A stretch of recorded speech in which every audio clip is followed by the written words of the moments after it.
Beleza, vamos lá, mais um. Falemos agora de derivação regressiva e derivação imprópria. O que há de particular esses dois processos? Até então, prefixação, sufixação, parassíntese e prefixação e sufixação simultânea, as palavras que serão ofertadas pelo examinador, portanto as derivadas, são sempre maiores do que as primitivas. Para esses dois processos não, tá? Na derivação regressiva, a palavra ofertada pelo examinador é menor do que a sua primitiva, que é maior, é ao revés. Bacana? Pô, Edgar, mas quando é que isso vai acontecer? Alguns pré-requisitos são aqueles em que eu preciso pensar primeiro. Por exemplo, se a palavra ofertada pelo examinador for um substantivo de ação, pode ter sido derivado por derivação regressiva. Então vamos voltar. O examinador me ofereceu uma palavra. Por exemplo, o substantivo grito, o grito dela, né? O substantivo fala, a fala dele. O substantivo empate, o empate do jogo, tá? Então, substantivos. O que há de comum esses substantivos? Indicam a ação de empatar, falar e gritar. Perceberam? Então, o examinador vai me dar a palavra grito, por exemplo. A palavra empate, a palavra fala. Beleza?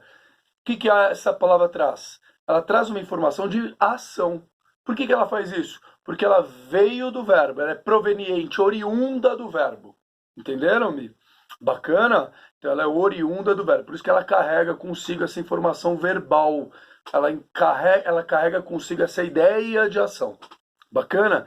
Então se o examinador ofertar a palavra e esta for uma palavra substantiva e que indicação, ela pode ser derivada por derivação regressiva. O que você vai precisar fazer a partir de então?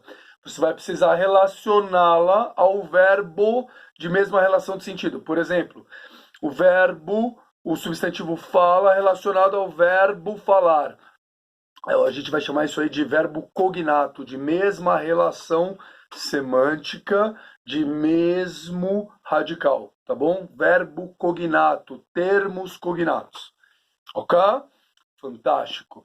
Então, quando eu pegar o substantivo fala e relacioná-lo ao seu verbo cognato, eu vou perceber que o substantivo é menor do que o verbo.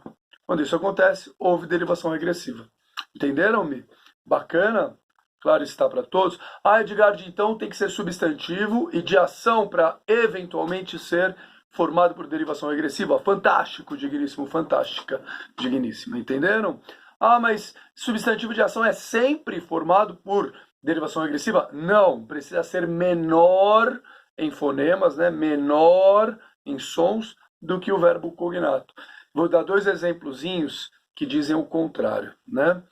O substantivo explicação é substantivo de ação, né? O substantivo informação é substantivo de ação. Quando eles são relacionados aos seus verbos cognatos, seus verbos cognatos, eu vejo que explicar e informar são menores. Então o examinador me ofertou a explicação. Indicação vem do verbo. Relacionei ao verbo explicar. O verbo é menor do que o termo ofertado pelo examinador, que é maior. Então aí não há derivação regressiva. Trata-se novamente de um exemplo de sufixação. Bacana? Entenderam essa? Então vou retomar para a gente encerrar esse videozinho e passar a outro. Quando quando o substantivo é de ação, ele sempre é proveniente do verbo. Isso é fato. Então o examinador ofertou um substantivo de ação. Retorne-o ao seu verbo cognato. Se ele for menor que o verbo cognato, derivação regressiva. Ponto final. Se ele for maior, derivação sufixal, fechamos. Entendeu-me? Entendeu-me, digníssimo, digníssima também? Beijos, abraços, até daqui a pouco.